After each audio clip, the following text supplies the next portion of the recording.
剑气长城，隐关小姑娘阵前叛变投靠妖族，左右被隐关偷袭，生死一线。陈平安在老大剑仙的帮助下，终于成功孕育出了2把本命飞剑。这2把本命飞剑一攻一守，其中一把名为笼中雀，可以打造小天地庇护主人，用来防守；另外一把暂时还未命名的本命飞剑，则是可以幻化出无数把飞剑，杀力无穷。总之，陈平安现在终于成为了炼器世中最让人神往的剑修，以至于开心不已的陈平安再次向老大剑仙抱拳作揖致礼感谢。接着，陈清都却是开始自顾地说起了剑妈的事情。剑妈最早有恩于人族，毕竟人族之所以赢得登天一战，推翻远古神灵的统治，可是和剑妈有着千丝万缕的关系。就连他陈清都的剑术，也是得自于剑妈的上一任主人。这份恩情，陈清都一直都铭记在心，哪怕过了万年之久，也不曾忘记。因此，陈清都对于剑妈的剑术最为熟悉不过了。所以在陈平安第一次来剑气长城时，陈清都就从陈平安体内感受到了剑妈所放置的3道剑气残留气息。当初剑妈可是知晓陈平安会来剑气长城，所以剑妈放置剑气在陈平安体内，除了是保护陈平安外，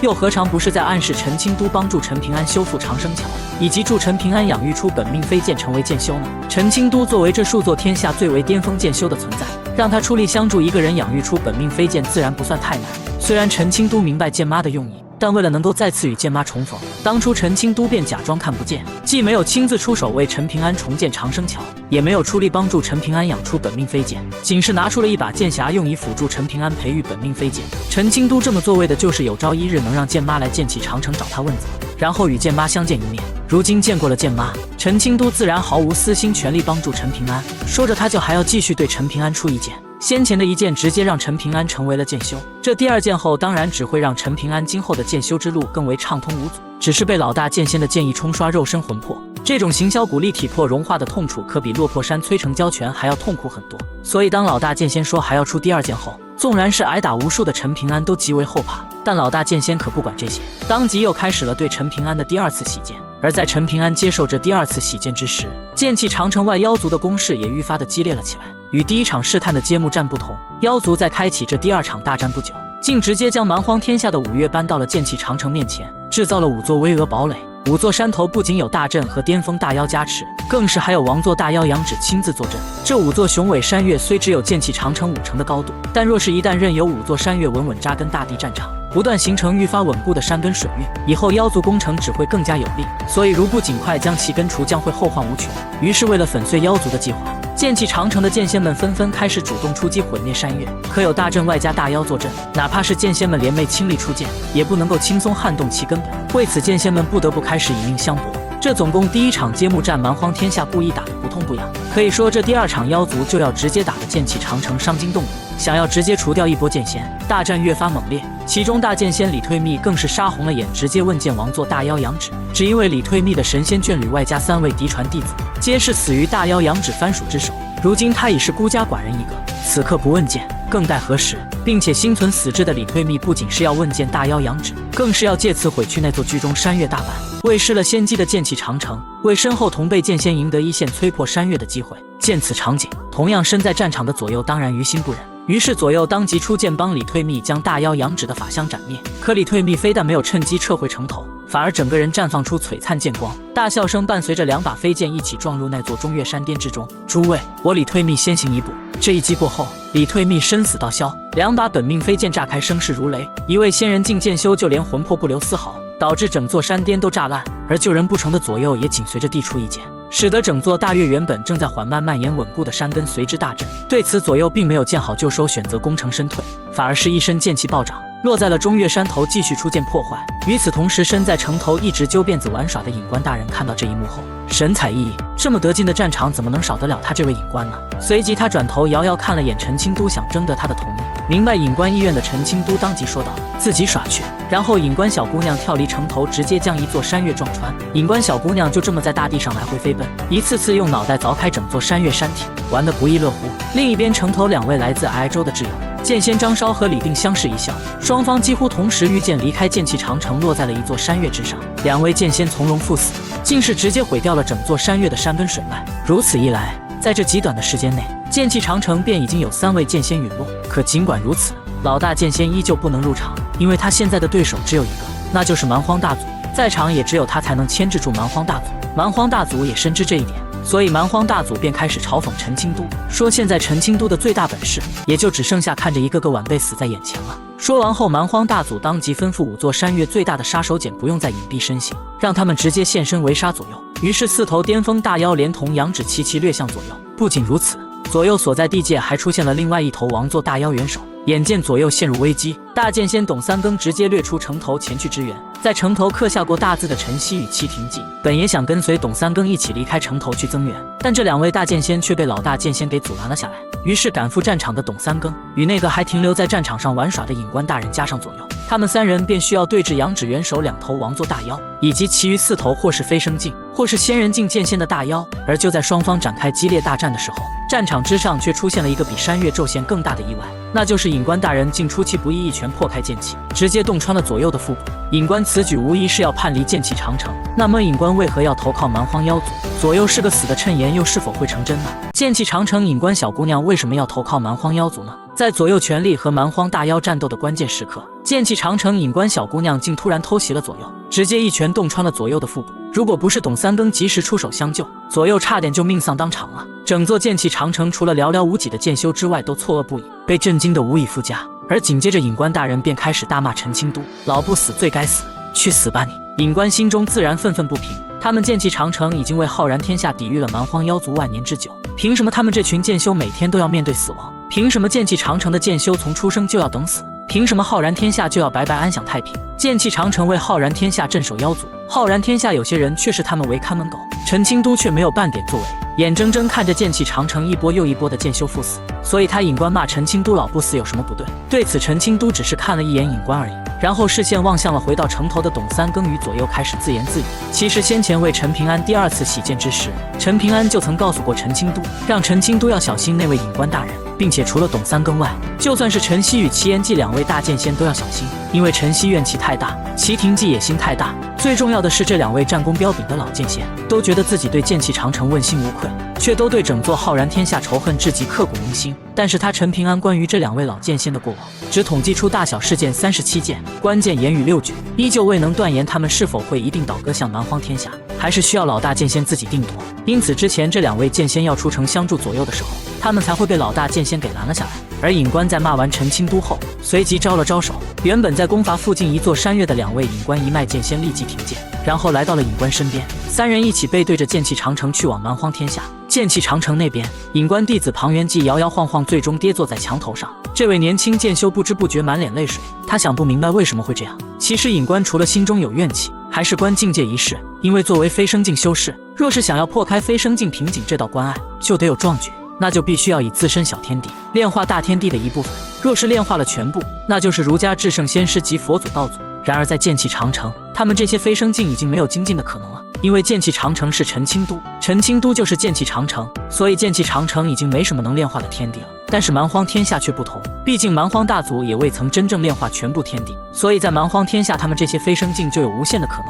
甚至将来还能与蛮荒大族掰掰手腕，争夺这一座天下共主的位置。与此同时，身在城头的陈平安阴神终于行动自如。实际上之前陈平安看到隐官和左右同在战场的时候，陈平安就想提醒师兄要小心隐官，但是陈清都却压制了陈平安，不让他通知左右。现在隐官已经投靠妖族，陈清都也就不再压制陈平安了。恢复行动的陈平安看着战场所发生的一切，他既没有去大骂故意隐瞒真相的陈清都，也没有去探望身受重创的师兄左右。世间对错是非，好坏颠倒流转，岂会简单？所以陈平安只是坐在原地，打开折扇遮掩大半面容，只露出一双眼眸，死死盯住南边战场，缓缓道：“有的打。”老大剑仙陈清都是如何看待剑气长城中叛徒的呢？在隐官偷袭左右叛变之后，战场上妖族所搬来的5岳仅剩余3座，居中那座大岳是被左右与那羊脂交手彻底打碎的，另外那座则是被皑皑州2位外乡剑仙以2条性命的代价摧毁了山根水运，然后被陆之硬生生以剑光砍裂。虽还有3座山岳存在，但蛮荒天下并未立即展开下一轮攻势，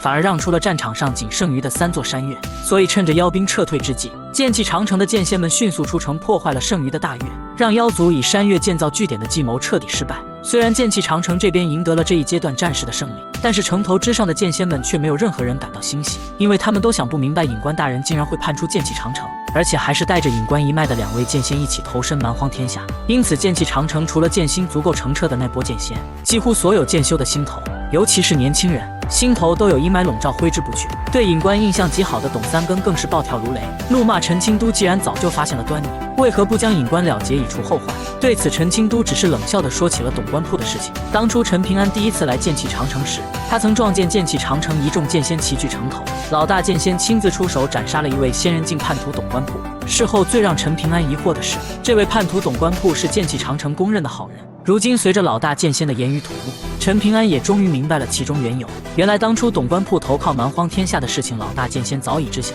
但老大剑仙明知董官铺是叛徒，却偏偏迟迟不定罪，甚至他还不会就此多说什么，就这么拖着便拖着，哪怕董官铺罪该当死，老大剑仙也没打算戳穿董官铺是叛徒的事情，他只希望董官铺能多活一天是一天。如果不是董三更剑术不够，积攒的战功不够，既无法震慑剑气长城中的其他大剑仙家族，又无法凭借战功护住一个叛徒孙子的性命，不然就算事情败露，有一群剑仙兴师问罪，老大剑仙也不会出手斩杀董官铺，只会任由董三更把董官铺给保下来。然而董三更的战功终究抵不住其他家族的故意挑明问罪，故而老大剑仙也只得将董官铺给打杀，不然凭借隐关一脉的视而不见听而不闻，他陈清都就会跟着睁一只眼闭一只眼，绝不会出手的。然而董官铺身为剑仙董家子弟，背叛剑气长城是真，好人却也是真，这笔账又该怎么算？兴许对于老大剑仙而言，守住剑气长城就真的只是守住剑气长城而已，剑气长城的背叛一直都没有停过。对于这些背叛者，除非是特别明显恬不知耻的存在，更多的只要他们愿意隐藏，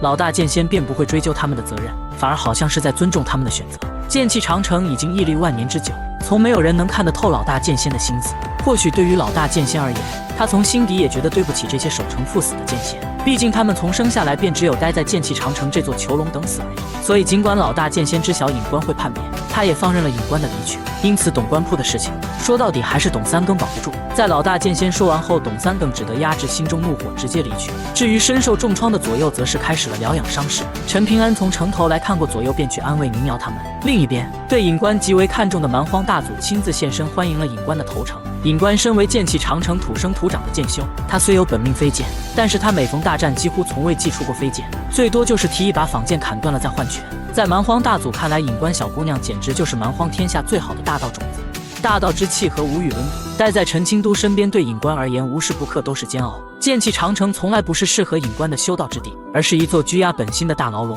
蛮荒大祖极少有惋惜之事，其中之一就是这个在剑气长城成长起来的隐关大人，不曾诞生在蛮荒天下，不曾早早去往托月山修行，不然那口古井之中14个王座大妖的高低位置将全都要变一变了。之后隐关被蛮荒大祖安排入了古井修行，这座古井中还有一波不服管教的飞升境大妖，隐关进入其中历练，有助于破开飞升境的瓶颈。蛮荒大祖的安排表面上看来虽然是在相助隐关破境，但实际上隐关在这样的环境下境界稳步提升的同时，将会是一种与蛮荒天下的玄妙合道。蛮荒大祖就是要让隐关从此与整座蛮荒天下性命攸关，毕竟隐关是从剑气长城反叛而来。说到底，蛮荒大祖还是对隐关不能彻底信任，以隐关这样的战力，如果趁机作乱，将会有很大的麻烦。所以只有让隐关与蛮荒天下合道，让蛮荒天下成为隐关不能割舍的存在，才能让隐关真正把心放在蛮荒这边。陈平安是如何成为剑气长城隐关大人的呢？继妖族搬来蛮荒5月想建造据点堡垒失败之后，王座大妖黄鸾接替杨芷再次发动了新一轮攻城之战。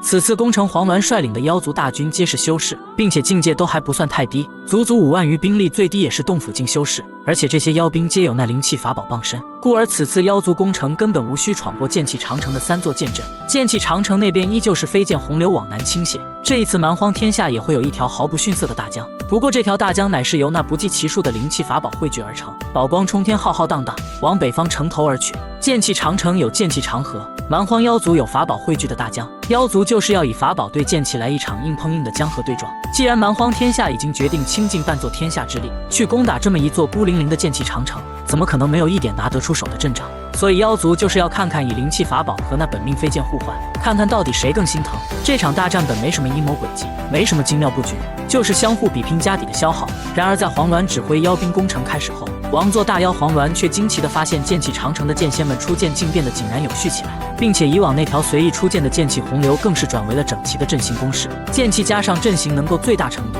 让几乎所有的剑仙的本命神通叠加到最大，而剑气长城的攻势之所以会发生如此大的改变，是因为剑气长城中也发生了一件大事。随着隐关小姑娘的叛变，剑气长城中隐关一职就自然空缺了出来，而隐关职责对剑气长城极为重要，所以剑气长城便临时拼凑出来了一座极为古怪的小山头，共有10余人，是以隐关一脉最新剑修的身份聚拢而来。他们分别是玉仆境剑仙芈玉、剑气长城中5境剑修庞元锦、董不得、司徒魏然、顾剑龙、王新水、郭竹九，以及皑皑州元婴境邓良、扶摇州金丹境宋高原、金甲州金丹境玄深、流霞州龙门境曹衮和同为龙门境的林君璧，以及境界最低的陈平安。由此可见，最新隐关一脉约莫半数都是外乡人。这也是剑气长城隐关一脉在历史上首次招来外乡剑修。大剑仙陆之将他们聚拢在隐关府邸之后，还留下了2幅可以实时观看战场的画卷。陆之将他们送达后，只说他们所有人暂时不用负责出剑杀敌了，都算是隐关一脉。除此之外，这位战力卓绝的女子大剑仙就不再多说半句。刚开始，绝大多数剑修都有些面面相觑，不知所措。一来很多人相互间根本不认识，二来他们都是一头雾水，不知道入了隐关一脉了到底是要做什么。不过这些人都是万里挑一的绝顶天才，他们很快就从茫然中清醒了过来，开始看着画卷中的战场做出相应的对策。以他们腹中学识尽最大的努力，让剑仙斩杀妖兵，减小剑气长城剑仙的伤亡。没多久，每个人便根据自己的特长各司其职，有负责统计和归类己方剑仙的所有本命飞剑神通，有负责记录敌方修士的半仙兵关键法宝，有负责记录敌我双方飞剑法宝的各自损耗此消彼长，又或是负责流星妖族修士的战阵变化，然后看着战场指挥城头剑仙做出相应战阵应对。众人皆各司其职，忙碌了起来。唯独陈平安没有太实质性的任务，道理很简单，那就是陆之走后又让人带了一句话和一块令牌给他们。陆之说，从那一刻起，陈平安就是剑气长城的新一任隐关大人，而令牌正是象征隐关身份的令牌。正是有了陈平安他们这群年轻人在背后出谋划策，所以剑气长城剑仙们的出剑才会做出巨大的改变。